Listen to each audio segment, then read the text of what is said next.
우리나라 사람들은 사자를 굉장히 안 좋아하죠. 여러분들도 그런 면이 있으시죠? 왜 그렇습니까? 사라는 것은 뭘 의미하기 때문에? 죽을 사자를 의미하기 때문에. 만약에 여러분들이 어떤 표를 받았는데 444예요. 기분이 좋아요? 그래요. 받았는데 444인데 시계를 봤더니 4시 44분이에요. 자꾸만 이것이 반복이 된다면 기분이 어떨까요? 아무리 상관없다고 할지라도 약간은 신경이 쓰일 수밖에 없습니다. 왜냐하면 사자라는 의미를 우리가 알고 있기 때문에 그래요. 사자라는 것은 여러 가지 의미가 있죠. 선비 사자도 있지 않습니까? 그러나 죽을 사자를 떠올릴 수밖에 없기 때문에, 물론 여러분들은 하나님에 대한 믿음이 있기 때문에 그닥 흔들리지 않겠지만 약간은 신경이 쓰일 것입니다. 외국 사람들은 13이라는 숫자를 굉장히 좋아하지 않습니다. 왜냐하면 13일의 금요일에 예수님께서 돌아가셨기 때문에 그렇고요. 그리고 레오나르도 다빈치의 최후의 만찬이라는 그림을 보면 예수님을 포함해서 13명이 있죠. 예수님과 12제자, 그 중에서 13번째 앉은 사람이 바로 예수님을 배신한 유다였기 때문입니다. 그래서 그들은 13명이 모여서 식사를 하는 걸 별로 좋아하지 않습니다. 어쩌다가 13명이 모여서 식사를 하게 된다고 할지라도 먼저 떠나지 않아요. 왜? 먼저 일어난 사람이 누굴 의미하기 때문에? 예수님과 12제자 중에서도 누가 가장 먼저 일어났습니까? 유다가 가장 먼저 일어났잖아요. 다른 제자들은 잘 몰랐죠. 유다가 돈주머니를 맡아서 관리를 했기 때문에, 회계 역할을 했기 때문에 지금 최후의 만찬을 하고 있고 뭔가 부족하니까 내가 할 일을 하여라라고 예수님께서 말씀하셨을 때 제자들은 그런 생각을 했습니다. 뭔가 부족하구나. 그래서 유다가 그 담당이니까 가서 먹을 것을 사오겠구나 라고 생각을 했다라는 거죠. 그러나 유다는 예수님을 팔아넘기러 떠났습니다. 그래서 13명이 모여서 식사를 할 때 처음에 일어나는 것을 굉장히 꺼려하죠. 어디 갈 때도 누굴 찔러갖고 같이 간다든지, 혼자 가는 것보다는 둘이 가면 거기서 벗어날 수 있다는 생각을 하니까. 그래서 13이라는 숫자를 굉장히 싫어합니다. 유다라는 사람은 어떤 사람이었죠? 예수님을 팔아넘긴 사람, 은전 30립, 30립에 예수님을 팔아넘긴 사람이다. 은전 30립의 가치는 그때 당시에는 한 명의 성인 노예의 값이었다고 합니다. 예수님을 노예로 팔아넘긴 것과 비슷하다는 거죠. 그렇다면 왜 그랬을까? 유다가 단순히 돈을 벌기 위해서 예수님을 팔아넘겼을까? 많은 학자들이 연구를 합니다. 정확히는 잘 모르죠. 왜 그랬는지를. 어쩌면 유다는 단순히 돈만을 위해서가 아니라 스스로의 큰 목적이 있었다라고 우리가 추정해 볼 수 있습니다. 왜냐하면 유다는 열혈당원이었는데, 열혈당원이라는 사람들은 뭔가 이스라엘의 독립을 꿈꾸는 사람들, 그런 사람들이었습니다. 행동으로 옮기는 것이었다는 거죠. 이스라엘 백성들이 메시아를 기다렸죠. 예수님이 기적의 힘을 보여주셨을 때 그분을 메시아로 여기는 사람들이 많았습니다. 다윗의 후손이라는 것은 이런 메시아적인 성격을 가지고 있었기 때문에 그래요. 그렇다면 메시아는 어떤 사람이죠? 우리는 메시아 그러면 그리스도를 떠올리고 그리스도는 우리의 영혼을 구해주시는 분 이렇게 알고 있지만, 당시에는 메시아라고 한다면 어떤 사람이겠어요? 우리도 일제치하에서 어떤 존재를 기다렸죠. 우리를 구원해 줄 존재. 그게 누굽니까? 독립을 이루게 해주는 그런 존재를 기다렸다는 거죠. 그래서 일제시대 때 쓰여진 시들을 보면 여러분들이 학교에서 배우신 분도 있고 막 그렇게 하겠지만, 거기에서 님이라는 사람, 그리고 뭔가 백마를 타고 오는 존재, 이런 존재들은 독립을 의미한다는 것입니다. 염원했다는 거죠. 수많은 사람들이 독립을 위해서 저마다 자리에서 노력했잖아요. 그러면서 언제쯤 그날이 올까? 그날이 온다면 나는 죽어도 좋다라는 마음을 드러낼 정도로 광복을 이루는 것을 꿈꿨다는 것입니다. 이스라엘 백성들은 하느님께로부터 선택받은 민족이라는 선민의식이 강해요. 그런데 이방인이었던 로마에 의해서 지배를 받는 것이 너무나 불편합니다. 그래서 메시아가 오시면 우리가 구원될 것이다. 물론 자기들도 독립을 위해서 열심히 노력하긴 하지만 이스라엘 백성들에게 있어서 자신들이 겪고 있는 모든 고통은 무엇 때문이죠? 하느님께로부터 버림받았기 때문에 우리가 열심히 잘하면 하느님께 복을 받고 하느님의 뜻을 거슬리게 되면 하느님께로부터 벌을 받는다. 그 벌의 방식이 무엇이었습니까? 이방 민족들이 와서 자기들을 침범하는 거죠. 그러니까 결국 모든 것들을 하느님의 뜻 안에서 받아들였다는 겁니다. 우리가 회개하고 우리가 하느님께 마음을 돌리면 구세주가 올 것이다. 자신들의 노력도 중요하지만 더욱더 중요한 것은 누구의 의지예요? 하느님의 의지라는 거죠. 그래서 이스라엘 백성들은 자루옷을 입고 머리에 재를 얹고 회개하는 것, 이것을 굉장히 중요하게 여겼습니다. 제가 예전에도 말씀을 드렸지만 나라를 빼앗긴 지 2000년 만에 나라를 다시 세운 것은 그 한가운데 어떤 의식이 있었기 때문에 우리가 2000년 동안 이렇게 나라를 잃었어도 하느님께서 우리를 봐주시면 우리가 하느님께 돌아가면 그분이 우리를 구원해 주실 것이다 라는 의식이 굉장히 강했다고 했죠. 굉장히 무서운 겁니다, 이건. 그래서 인간적으로 아무리 희망이 없어도 누가 계시면? 하느님이 계시면 그분이 우리를 용서해 주시면 우리는 다시 나라를 찾을 수 있을 것이다 라는 의식이 지금도 있습니다. 그래서 그들은 굽히질 않아요. 이스라엘에 가보신 분들 아시겠지만 굉장히 척박하죠. 유대인들이 와서 터를 잡습니다. 그리고 주변을 개간하기 시작해요.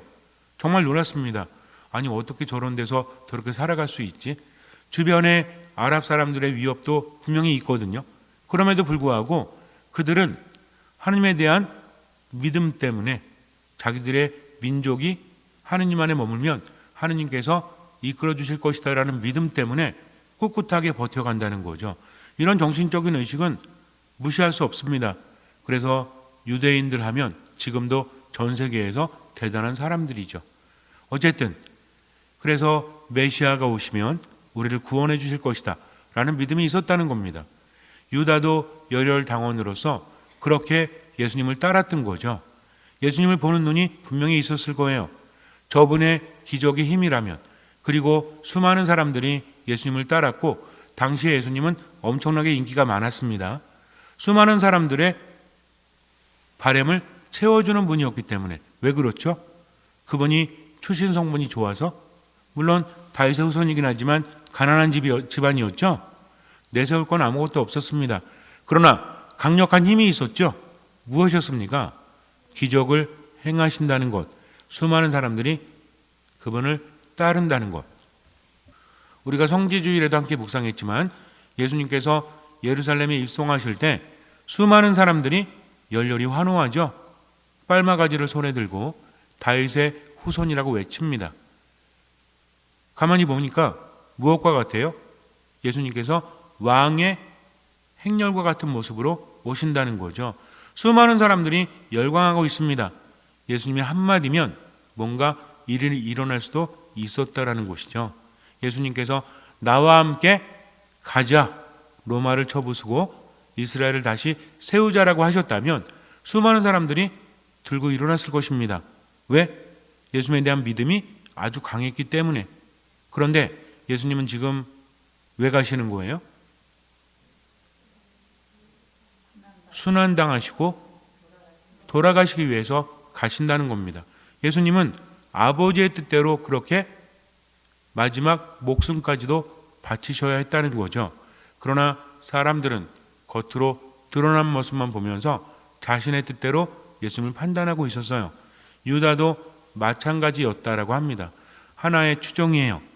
그가 예수님과 함께하면서 이 정도의 힘이라면 이분이 나라를 다시 세울 수도 있지 않을까, 로마를 쳐부수고 이스라엘을 복권할 수 있지 않을까라는 생각을 합니다. 그런데 예수님께서는 전혀 다른 행보를 보이시죠? 그럴 마음이 전혀 없으십니다. 그래서 옆에서 고민을 했다는 거죠. 뭔가 기회를 만들어야 드려야 되는데, 그래서 예수님이 어떤 기회에 왕이 되셔서 사람들을 이끌 수 있다면 좋을 거다. 근데 예수님께서는 그렇게 하지 않으시니까 안 되겠다. 내가 예수님을 끝까지 밀어붙여야 되겠다. 그래서 이분이 움직일 수밖에 없게 만들어야 되겠다라는 생각을 했다는 거죠. 그런데 이왕이면 우리 그런 말 있죠. 이왕이면 뭐 하는 김에 뭐 한다. 떡 본 김에 제사 지낸다. 뭐 이런 말도 있잖아요. 예수님을 좀 크게 몰아 세워야 되는데 가서 내가 예수님을 팔면 은전 30냥도 생기고 예수님도 그럴 수밖에 없고 굉장히 좋지 않습니까? 누가 봐도 완벽한 계획이에요. 그래서 예수님을 팔아넘기기로 하면서 스스로는 나는 돈을 벌기 위해서 하는 것이 아니라 예수님께 기회를 만들어 드리기 위해서 저분이 앞으로 나서지 않으니까 그냥 이렇게 떠미는 거죠. 그런다는 생각을 했다는 것입니다. 그런데 그것은 그의 뜻이었지 예수님의 뜻이 아니었다는 거죠. 우리가 세상을 살아가면서 윈윈이라는 말을 많이 하죠. 나도 이기고 너도 이기고 서로 좋게. 이것은 인간의 방식입니다. 하나님의 방식은 그렇지 않았다는 거죠. 사탄이 예수님을 유혹했을 때 기억하실지 모르겠지만 세 번째 유혹이 뭐였죠? 세 번째 유혹이 온 세상을 보여주면서 나에게 절을 하면 내가 이것을 넘겨주겠다. 내가 받은 것이다. 라고 예수님을 유혹했습니다. 이것은 예수님께 아주 특별한 유혹이었죠. 사탄이 물러난다면 내가 고생하지 않아도 이길 수 있는 거잖아요. 절 한 번만 하면 어차피 내가 겸손하게 절 한 번만 하면 사탄이 물러가고 인간을 피를 흘리지 않아도 배신당하지 않아도 구원할 수 있다는 것은 달콤한 유혹이었죠. 아주 쉬운 방법 아니에요. 뭐 어렵습니까? 절 한 번 하는 게. 그러나 이것은 누구의 뜻이 아니었죠? 하나님의 뜻이 아니었다는 겁니다. 우리 신앙인들에게 있어서 굉장히 중요한 겁니다. 누가 봐도 좋은 거예요. 이거는 뭐 분란도 없고 정말 모두가 이익을 가지고 있고 아픈 사람도 없고 이런 결과가 나온다면 우리는 좋다고 생각을 할 거예요. 그러나 중요한 것은 누구의 뜻이 아닙니까? 하나님의 뜻이 아니라는 것, 이것을 알아야 한다는 거죠. 유다는 예수님을 팔아넘김으로 인해서 예수님께 기회를 만들어 드린다라는 생각을 했지만 그것은 하나님의 뜻이 아니었고요. 그 어두운 마음을 통해서 누가 들어갔어요? 사탄이 들어갔다라고 복음은 우리에게 말해주고 있습니다. 바로 이런 거예요. 인간적으로 볼 때 그럴듯해도 거기에 어둠이 있다면 사탄이 그 안으로 들어갑니다. 결과는 어떻게 됐습니까? 유다의 뜻대로 되지 않았다는 거죠. 예수님은 잡혀가시고 그때서야 유다는 정신을 차립니다. 이게 뭐 하는 짓이었지? 내 뜻대로 되지 않는구나 하면서 다시 달려가죠. 은전 30입을 다시 내놓지 않습니까? 죄 없는 분을 잡혀가시게 했으니까. 그러면서 홀로 가서 울다가 어떻게 했다라고 그래요? 스스로 목숨을 끊었다고 합니다. 자, 무엇이 문제일까요? 만약에 유다가 예수님을 배반하지 않았다면, 예수님을 팔아넘기지 않았다면 예수님은 순환당하고 돌아가시지 않으셨을까요? 그렇지 않았을 것입니다. 이거는 스스로가 그렇게 생각을 하는 거죠. 내가 이렇게 하지 않았다면, 그러나 그렇게 하지 않아도 하나님의 뜻은 이루어진다는 것입니다. 만일 유다가 예수님을 팔아넘기지 않았다면 구원이 이루어지지 않았을 것이다. 이것은 인간의 생각이에요. 하느님은 그렇지 않으십니다. 하느님의 뜻은 반드시 이루어진다는 거죠. 합리화시키기 위해서 그렇게 생각하는 것은 인간의 생각입니다. 하느님의 뜻은 완전히 다르다는 거죠. 유다가 없어도 구원은 이루어질 수밖에 없었다. 그런데 유다는 마음을 팔아넘긴 거죠. 사탄은 어두운 마음을 이용합니다. 어두운 마음을 자꾸만 커지게 해요. 그럴듯합니다. 야, 참지 마. 뭐하러 참아? 맨날 당하고 살 필요 있어? 어차피 세상은 그런 거야. 성당에 다니는 사람도 똑같잖아. 네가 왜 손해를 봐야 돼? 미워할 놈 미워해야 돼. 확 밟아버려야 돼. 그래야만 다시 기어오르지 않으니까. 어차피 저 인간이 너 싫어하잖아. 네가 좋아한다고 해서 받을 게 뭐야? 여태까지 배신만 당했잖아. 그러니까 너의 세력을 구축해. 그리고 저 인간 같은 존재는 그냥 무시해버려. 왕따시켜. 라고 마음에서 외칩니다. 그러나 어떻게? 교묘하게, 겉으로 보이게 멍청하게 그러지 마. 라고 사탄이 유혹하죠. 그럴듯해요? 안 그럴듯해요? 가장 쉬운 방법 아니에요? 미운 놈 있으면 어떻게 하는 게 가장 쉽죠? 미워하는 게 가장 쉬워요. 용서한다는 거? 웃기지 말라고 그래요. 어떻게 용서합니까? 계속해서 나를 힘들게 하는데. 즉 이게 합리적이다. 이게 맞다. 그래 그럴 수밖에 없지. 라고 생각하게 만들라는 거죠. 근데 마음이 어두워졌기 때문입니다. 이 어둠이 사라지면 금방 정신 차리죠. 내가 무슨 짓을 한 거지? 내가 왜 그랬지? 내 양심이 외쳐댄다는 겁니다. 그때 후회해보지만 이미 늦어버릴 때가 있죠. 그래서 어떻습니까? 하느님 앞에 너무 죄송하니까 나설 수가 없어. 내 인생이라는 것 그래 이렇게 벌 받으면서 살아가는 거지 하면서 자포자기합니다. 스스로 대속한다라고 말해요. 저는 행복할 권리가 없습니다. 저는 행복해서는 안 됩니다. 왜? 죄인이기 때문에. 그러니까 저 이렇게 우울하게 살래요 하면서 보속하는 삶을 산다고 그래요. 이거 누구 뜻이 아니에요? 하나님의 뜻이 아니라는 거죠. 이 사람은 결국은 내게 주어진 삶마저도 우울하게 살아갑니다. 하느님께서 우리에게 우울하게 살라고 하셨어요? 그렇지 않았다는 거죠. 끝까지 말을 듣지 않는 겁니다. 유다처럼 예수님을 팔아넘겼는데 사탄은 어두운 마음속에 유다에게 죽음으로 가는 길을 마련하는데 어둠에 빠진 사람은 앞을 보지 못하는 것처럼 그것이 죽음에 이른다는 것을 깨닫지 못합니다. 나중에 정신 차렸을 때 앞에 벼랑이 있는 거죠. 죽음의 길이 있습니다. 그럼 어떻게 해야 돼요? 다시 돌아가야 되는데 스스로 거기 빠져버렸다는 거죠. 끝끝내 누구의 뜻대로? 자기 뜻대로 그렇게 판단했다는 겁니다. 이것이 너무나 슬픈 거예요. 예수님께서 유다가 당신을 팔아넘길 것이라는 것을 알으셨을 때 분노하셨습니까? 이미 알고 계셨죠? 그분은 분노하지 않으십니다. 뭐라고 하십니까? 불행하여라 사람의 아들을 팔아넘기는 그 사람은 차라리 태어나지 않았더라면 자신에게 더 좋았을 것이다. 이렇게 말씀하십니다. 너무나 측은한 거죠. 이 말씀은 어떤 의미였을까요? 어차피 너는 죽을 놈이니까 그러니까 안타깝구나 이런 얘기예요. 유다가 다른 제자들처럼 묻습니다. 스승님, 저는 아니겠지요. 너희 가운데 한 사람이 나를 팔아넘길 것이다 라고 하셨을 때 제자들이 모두 말합니다. 저는 아니겠지요. 예수님께서 유다에게 말씀하십니다. 내가 그렇게 말하였다. 어떤 의미일까요? 네가 말했잖아. 결정은 네가 해야 되는 거잖아. 그러니 다시 한번 생각해봐. 예수님께서 분명히 그런 의도로 말씀하셨을 거예요. 그러나 끝내 말을 듣지 않고 결국에는 어둠을 선택합니다. 그리고 그 끝에는 스스로 목숨을 끊어버렸다는 거죠.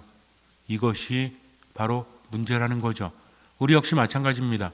하느님을 신뢰한다면 그렇다면 어떻게 살아야 돼요? 여태까지 내가 죄를 많이 졌으니까 앞으로 나는 행복해서는 안 돼. 난 누려서는 안 돼. 고통스럽게 살아야지 하면서 그렇게 살아가는 것? 아니라는 거죠. 지금 주님께서 나에게 무엇을 바라실까? 주님은 나를 나보다 더 잘 아신다고 했습니다. 나를 나보다 더 사랑하신다고 했습니다. 내가 죄를 졌기 때문에 고통 속에 머무는 것을 그분은 바라시는 것이 아니라 당신 안에 머물기를 바라신다는 거죠. 돌아온 탕자에서 아버지에게 받은 모든 유산을 다 흥청망청 써버리고 죽게 되었으니까 그때서야 아버지를 찾아왔을 때 아버지는 어떻게 그 아들을 받아주죠? 귀싸대기 세대? 하이킥? 안아줍니다. 목 놓아 웁니다. 그리고 잔치를 벌이죠. 죽었던 내 아들이 살아 돌아왔다 라고 말씀하십니다.